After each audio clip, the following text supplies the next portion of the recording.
Vamos agora entender o que é uma função, e para isso a gente vai precisar de dois conjuntos.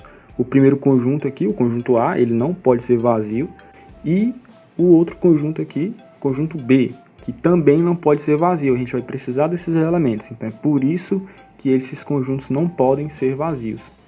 A gente vai estabelecer uma ordem entre esses dois conjuntos. Eu vou escolher primeiro o A e depois o B. Aí a nossa função vai ficar assim, de A em B. Esse conjunto A, o primeiro a ser escolhido, ele é o conjunto de saída. Então a gente sai do conjunto A e vai para onde? Vai até o conjunto B, que é o conjunto de chegada. Esse conjunto de saída, ele recebe o nome de domínio. E esse conjunto de chegada recebe o nome de contradomínio. Toda função ela é representada a partir de um símbolo. Geralmente, a gente costuma utilizar letras minúsculas do nosso alfabeto. Eu vou representar essa função aqui pela letra F, mas pode ser qualquer outra letra, ou até mesmo outro símbolo. Mas o que de fato essa função faz? Ela vai fazer correspondência entre elementos do domínio e elementos do contradomínio. Essa correspondência ela vai ser feita em pares. O primeiro elemento é sempre do domínio, o segundo sempre do contradomínio. A gente vai seguir essa ordem para fazer essa correspondência. A gente parte sempre do domínio. Então eu vou exemplificar usando esse elemento A. O elemento A ele vai fazer par com quem lá do contradomínio? Olha, quem vai determinar isso é a função. Vamos supor então aqui que essa função f ela determinou que o par do elemento A é o elemento E. Então vou fazer uma correspondência entre o elemento A e o elemento E. Nessa correspondência, o elemento que faz parte lá do contradomínio, ele recebe um nome, que é imagem. Então, o elemento E é imagem do elemento A. E a gente pode escrever isso a partir de símbolos, tá? Como? Escreve o símbolo da função, logo em frente o símbolo entre parênteses, a gente vai colocar sempre o elemento do domínio, então eu vou colocar o A. E isso aqui está simbolizando a imagem do elemento a partir da função f. E a gente sabe que essa imagem é nada mais nada menos do que o elemento E. Então posso igualar isso aqui ao elemento E. Mas essa correspondência, ela pode ser feita de qualquer forma? Não, existe uma regra. Para a gente entender como que é a regra para fazer essas correspondências, a gente precisa agora partir para a definição de uma função, que diz o seguinte: f é uma função de A em B quando todo elemento de seu domínio A possui uma única imagem em B. Então aqui no início da definição ele já está te informando quem é o domínio e quem é o contradomínio, porque ele diz que f é uma função de A em B. A gente também pode usar símbolos para representar isso. Ó.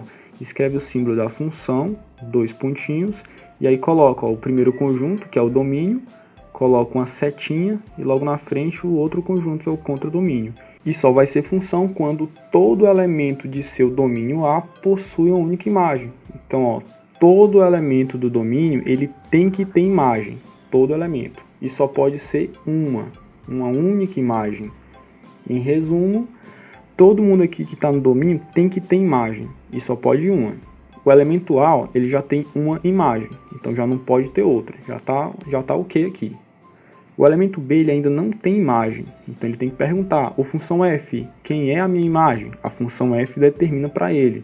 Vamos supor que a função f determinou o elemento G, sendo a imagem dele. Então, o elemento G é a imagem do B.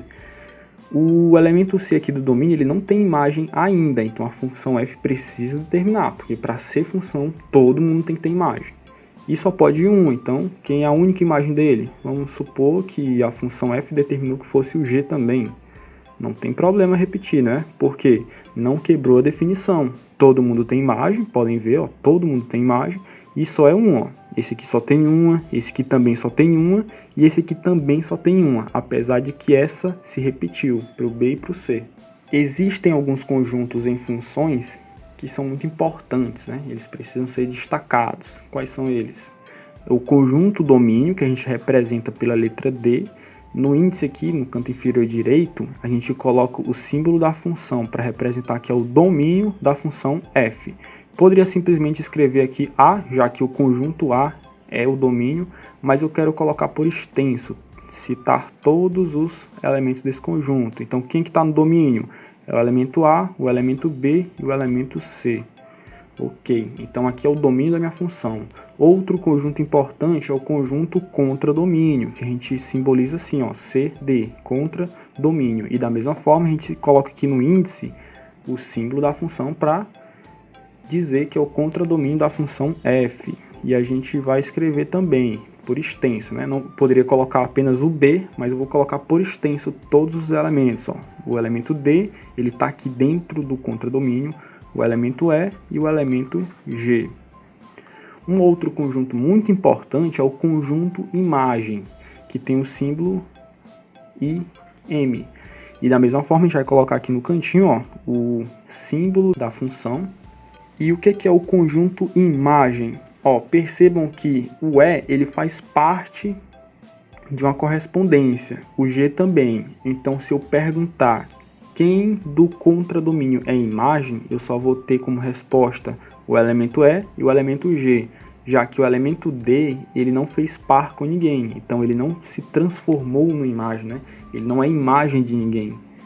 Logo, eu posso dizer que o meu conjunto imagem ele é apenas quem? O elemento E e o elemento G. Perceba uma coisa interessante, o conjunto imagem ele é um conjunto sempre contido no contradomínio da função. Então posso afirmar isso assim, ó, o conjunto imagem ele sempre vai ser contido no conjunto contradomínio da mesma função.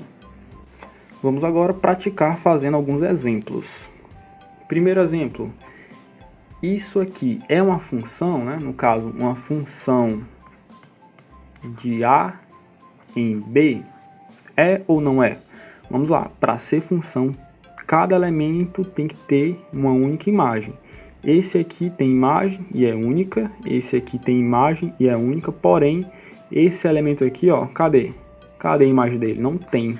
Então, isso aqui não vai ser uma função. Próximo exemplo, a função h, que é de D em F, né?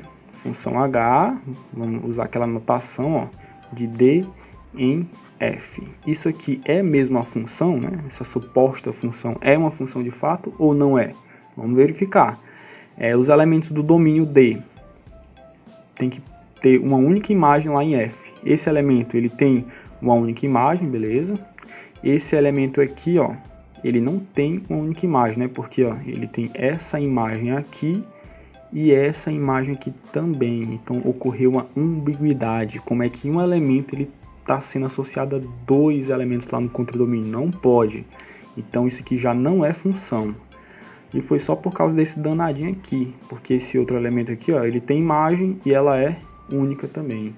Foi só por causa desse aqui. Próximo exemplo, a função n. A função n, ela vai associar elementos do domínio E até o conjunto K, elementos do conjunto K. Então vamos lá, ó. Cada elemento do domínio só pode ter uma imagem. Esse elemento aqui, ele tem imagem? Tem, e só é uma. Esse elemento aqui também só tem uma imagem, e ela é única. E da mesma forma esse aqui, ó, tem imagem e ela é única. Então, isso sim é uma função.